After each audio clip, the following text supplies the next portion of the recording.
Bueno, señores, por el cronograma de nuestras grabaciones no pudimos todavía recordar a un querido autor que murió hace unos cuantos días ya, que es Leopoldo Brizuela, el querido y excelente escritor, autor de novelas como Inglaterra, Lisboa, Una misma noche y tantas otras, ganador de premios importantes, el premio Clarín, el premio Alfaguara.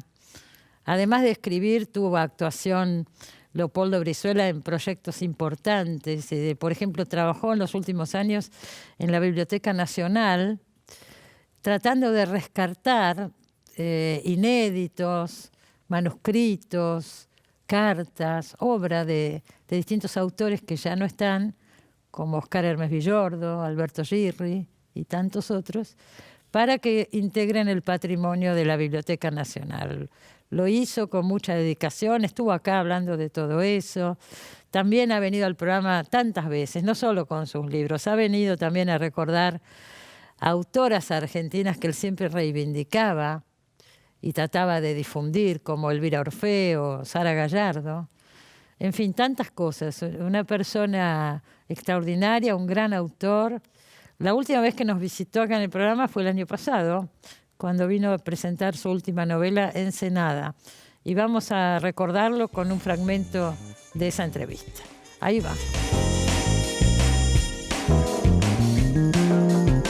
Siempre mi madre me lo contaba de chico, me impresionaba mucho porque durante los 4 días que duró el golpe contra Perón, En septiembre del 55. en septiembre del 55, que era una lluvia constante. Llovía, es cierto. Sí, llovía todo el tiempo. Bueno. Y Ensenada estuvo muy convulsionada porque ahí estaba la base naval, donde estaba Rojas, que fue el cabecilla, digamos, del fue golpe. Después el vicepresidente Aramburu. Sí, claro. Pero las cosas se pusieron mucho más graves cuando el lunes Rojas amenaza con volar la destilería, sí, de pero IPF, no renuncia. ¿no? La destilería de IPF, que es enorme, está cerca del puerto de La Plata y por supuesto de Ensenada. Y eso hubiera sido una explosión impresionante. Impresionante. Entonces la gente al principio no lo cree porque es tan terrible. Pero ya se había bombardeado Plaza de Mayo, vamos a decir. Sí, habíamos bombardeado Plaza de Mayo y a las 7 de la mañana bombardean los depósitos de Mar del Plata. Entonces, ¿Qué depósitos de Mar del Plata? Unos depósitos de combustible. ¿Y eso se hizo? Sí, eso se hizo, sí. Se bombardeó. Cuando la gente escuchó que por la radio que pasó eso, dice, bueno, viene en serio. Sí. Y mi madre me contaba lo que llaman el éxodo, ¿no? Que la gente desesperada empezó a salir como podía, en auto, en camiones, a pie. Bajo la lluvia. Bajo la lluvia, a donde podían, porque...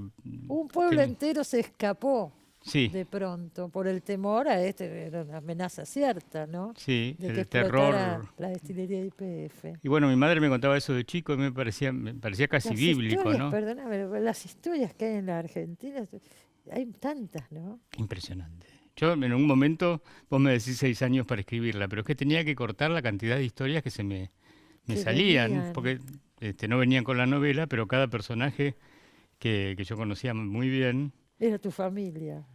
Está inspirado en mi familia, en los relatos de mi madre, y después de un primo, que mucho más, hace muy poco, que me aclaraba algunas cosas, ¿no? Bueno, acá tengo el libro de Luisa Valenzuela en la mano. Tiene una faja, ven que tiene una faja.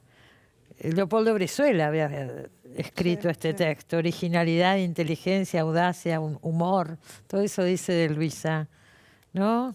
¿Querés decir algo? Eras amiga. Hay un cuento en este libro dedicado a Leopoldo Brizuela. No, éramos muy, muy amigos. Era un ser entrañable, brillante, de una genialidad. Tenía un humor.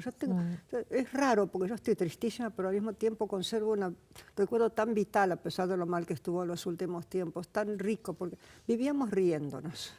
Aún cuando él estaba muy mal, seguía haciendo bromas, riendo. Mucho trabajo con el lenguaje. Así que yo quiero recopilar todos esos mails que tengo y demás recuerdos. Y armar algo desde que no ese se pierdan Leopoldo, esas cosas. Que no se conoce tanto. Este gran escritor. Gran escritor y gran amigo. Era un amigo de ¿Cuánta hierro. gente lo quería? Sí, Mucha gente lo quería. Han salido tantas notas estos días. Como escritor, no era nada engreído. Era un nada. Maravillosamente sencillo y tan brillante. ¿No? Y muy bueno, sin duda, sin duda. Y duele porque todo lo que podría haber hecho todavía. Sí, estaba trabajando una cosa de su familia interesantísima. Y el último libro también, Ensenada, es la historia de su familia. Sí, qué original es Ensenada. Una linda novela, la recomendamos, por supuesto. Bueno, El chiste de Dios, cuentos. ¿Qué puedo decir? Hay algunos cuentos que me gustaron muchísimo. ¿Me podés contar ese cuento? Hay un cuento donde aparece nuestra invitada del otro día, Alicia Duhovne Ortiz. Pero eso es cierto. ¿Eso pasó? ¿Podés contar? No pasó y no pasó, como es lógico en la literatura. A ver, contá. Pero eso es lo que a mí me estaba intrigando cuando iba armando estos cuentos, de dónde vienen los cuentos. Pero algunos vienen de alguna anécdota. Y esta anécdota con Alicia es que un día llega a Buenos Aires, porque vive en Francia, como bien sabés, y yo le digo, ¿por qué no fuiste a Viena? Lo primero que le digo. Me dice, ¿Viena? ¿De qué me estás hablando? Digo, sí, te invitamos, yo te escribí, te escribieron de Viena. Era divino, estabas tan cerca, fue maravilloso. Para un congreso. Un encuentro sobre un libro de Gwendolyn Díaz que se llama Mujeres y Poder. Mujer y Poder, y ella está en esa antología. Ajá. Y entonces teníamos toda esta cosa maravillosa en Viena de representación de este libro, después conferencias propias y demás. Con alguien que es extraordinaria, que es María Teresa Ligema, a quien también le dediqué cuentos, presenta. Eso después lo vamos a contar, pero hay muchos cuentos dedicados acá. Me dice, pero vos sabés que me robaron el mail. Pero le robaron Le robaron la casilla, no podía entrar más en su mail desapareció de su vida y empezaron a escribir a sus amigos, entre otros a mí, pidiéndole un rescate, diciendo estoy secuestrada en no sé dónde, era célebre historia que se hacía en una época. Sí. Por suerte yo me di cuenta, muchos se dieron cuenta, otros no. Sí, esos pedidos extraños, sí. Pero esa casilla la usaron para... Sí, entonces ahí empezó una historia. Entonces ella decía que debían ser del África, negros africanos, porque hablaban un francés, escribían un francés medio champurreado. Entonces yo inventé toda esta historia. En este esto es de invento. Viena está esta negra que dice que es Alicia, y yo pienso qué tostada que está, y todas estas quid pro quo y estas confusiones, y es una que va y se afana todo, ¿no? En nombre de Alicia. Recibe este mail, esta Alicia, que no es Alicia, y aprovecha y se va al viaje a Viena. Se va al viaje, y como le dicen, le mandan la tapa de la antología, le dicen, vamos a ir con el que te va a buscar, o ahí con la antología en la mano, para que lo reconozcas al que te va a buscar. Y ella se mete ahí, todo. La reciben fantástico, grandes comidas, hoteles y qué sé yo. La pasean, todo divino. Y encima después se roba todo. Se lleva todo en casa de esta con quien donde se quedaba. Claro, hospedada en una casa se levanta. Cuando yo llego, me asombra, dice, qué me dio raro, mucha gracia. Todo está inventado, ¿no? Qué raro, Alicia la creía distinta. ¿Cómo olvidó el castellano? ¿No? Claro, era otro personaje, era otra persona en realidad. Es muy gracioso. Hay cuentos sobre temas muy diversos en este libro. ¿Hay algo que unifique que vos puedas decir? No, lo único que yo encontré como unificador era esta cuestión de la pregunta de dónde vienen las historias. Entonces pude contar un poco de dónde viene, cómo es la inspiración para cada cuento. Porque, hay escritores como yo que no trabajan con un plan. Que trabajan, se tiran de cabeza en la historia y empieza a surgir sola. Esa es la maravilla, la aventura de escribir desde ese lugar. Vas descubriendo lo que querés decir a medida que lo decís, no antes. Entonces, esa sorpresa de sentir que esto está escrito en algún lado, le pasaba a Cortázar, le pasaba a Clarice Lispector, no le pasaba a muchos. Octavio Paz dice, yo lo cito por ahí, dice, ¿quién escribe cuando escribo? Entonces, toda esa cosa fue la que ató estos cuentos, que los fui escribiendo en distintos momentos. Bueno, hay uno específico donde se trata este tema, el narrador se llama, creo. Efectivamente. Entonces encuentro, buscando otra cosa, algo que yo había escrito cuando escribía esta novela El Mañana, que a mí me interesa tanto sobre las mujeres en arresto domiciliario. En un barco. Escritoras, las mujeres del barco, perseguidas escritoras. Estuviste acá con ese libro, Y entonces había momentos en que yo no sabía para dónde iba. No me perdía, porque tardé mucho en escribir ese libro. Entonces inventé esta historia del narrador que está por encima de la escritora, dictándole a la escritora, pero a su vez el narrador tiene órdenes de la zona y va contando toda esta historia. ¿Quién está detrás del narrador y el otro narrador? Y pensaba en ese soneto de Borges, el segundo soneto del ajedrez, que dice, ¿qué Dios detrás de Dios mueve la mano? Entonces, ¿quién está Claro. jugando en este juego de la escritura, ¿no? Y eso me resulta muy interesante. Entonces eso es lo que me dio una sensación de unificación de estos cuentos escritos a lo largo de un tiempo, y nunca llegaba a la cantidad de cuentos suficientes para dárselo a una editorial de estas prestigiosas, entre comillas. Y me encantó que lo publicara. ¿Quiénes son? ¿Quién es esta editorial? Es no una la editorial conocía yo. pequeñita, me la presentó Liliana Jera, a quien agradezco mucho, que también acababa de reeditar con él. Sí. Y Bodia Stefanovsky es una gitana, de la cual estaba... BS se llama, BS. Bodia Stefanovsky. Ah, son las iniciales. Sí, BS, pero la editorial se llama Bodia Stefanovsky. Y es una gitana la señora. Y es una gitana. El editor también es gitano, Jorge Nedich. Ah, Nedich sí lo conozco. Sí, lo conocés. Es un Bueno, escritor. Nedich es el editor, es el sí, ha escritor estado alguna gitano. vez acá, sí. Sí, muy buen escritor. Sí. Y entonces tiene esta pequeña editorial. Ajá. Y me pareció divina apoyar una editorial pequeña en estos momentos Por difíciles de supuesto. crisis. ¿Cuántas hay, eh? Sí, y fue muy agradable todo. Y está muy bien editado, muy lindo el libro, edición, precioso. Es un libro cortito. Este libro ya había salido en Colombia. Este libro salió en Colombia sin el narrador, porque en ese momento... Ah, el narrador no lo el narrador tenías viene todavía, después, así claro. que era más chiquito. Sí. En una pequeña editorial también muy bella que se llama Cuadernos Negros. Ajá. Estás constantemente publicando en otros países y viajando, ¿eh? Sí, salieron mis microfábulas ilustradas por Lorenzo Amengual, viste, en México, ahora una edición preciosa. Esa había salido acá. Esa había salido acá y había salido Sí. en unas carpetas de lujo, pero esta edición comercial, pero muy bonita, la sacó Fondo de Cultura Económica en México. En México. Yo soy muy transhumante, Sí. soy muy transhumante, entonces... Pero me vos, encanta bueno, a ver, publicar recordemos acá y un allá. poco. Sí, ya sé, viajás muchísimo. Vos viviste en Estados Unidos muchos años. Yo viví 10 años en New York, sí. En New York. 10 años. Ahora acabas de volver de New York. Acabo de volver de New York, donde hicimos una pseudo presentación de este libro. ¿Cómo pseudo? ¿Qué es una pseudo? Bueno, pseudo porque era una presentación y no era porque se leían también los cuentos en inglés, los que están traducidos. De este Fueron mismo publicados libro. De este mismo libro. Sí. Con otra persona, que iba a venir la traductora, que es maravillosa, me está traduciendo muchas cosas, Marguerite Feilovich, pero tenía un problema familiar, no pudo viajar porque ella vive en otra ciudad. Ujú. Y entonces vino el director de la revista Review, Daniel Shapiro, y él leía en inglés, hizo una presentación, fue muy lindo, con vinos argentinos. En una librería. En una librería preciosa que es McNally Jackson en el Soho. Ah, qué bien. qué Cada bien. vez que voy hago algo en McNally. Haces porque los algo adoro, allá. son gente Claro, has vivido 10 maravillosa. años, tenés muchos amigos y Claro, contactos. claro. ¿Y volviste acá en qué año? En el Más o 89, menos. fui del 79 al 89, así que Ajá. viví toda la década del 80 extraordinariamente fuerte, brutal de New York. Claro. Fue el New York más interesante. Con grandes ¿no? personajes, Con además. grandes personajes. Encontré ahora una foto con Susan Sontag, que yo no me acordaba de eso, donde una fiesta de Penn, cuando Norman Mailer era el presidente de Penn, y nosotros estábamos en el comité de mujeres. Yo después estuve en el comité por la libertad de escribir en Penn, América. Pero en ese momento se ve que estaba con Susan, no me acordaba, en el comité de mujeres. Del de Comité Penn. de Mujeres.